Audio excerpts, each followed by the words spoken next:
ఇంకా కొద్ది సంవత్సరాలు ఆగితే చెరుకుని పుస్తకాల్లో చెరుకు అని చదవడం తప్ప చెరుకుని చూడలేకపోతాం. ప్రస్తుతానికి రైతులు ఈ విధంగా తయారవుతున్నారు. పంట మార్పిడి లేక ఒకే వరికి అలవాటు పడి పని సేఫ్ అవుతుందని చెప్పి కొన్ని ఎక్కువ లాభాలున్న పంటల్ని మానేసి వరికి అలవాటు పడుతున్నారు. రాబోయే తరానికి చెరుకుని పుస్తకాల్లో చూపించాల్సిన అవసరం వస్తుంది ఖచ్చితంగా.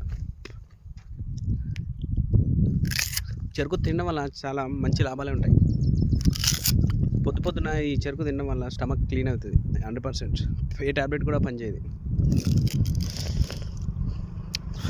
ఇన్ని కోట్ల జనాభా ఉన్న మన దేశానికి చెరుకు పండించడమే లేదు.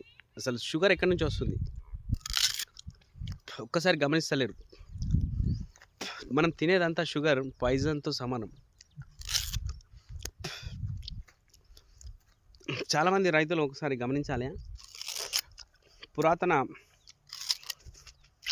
పద్ధతుల్లో చెరుకును పండించి మళ్ళీ రైతులు ఒక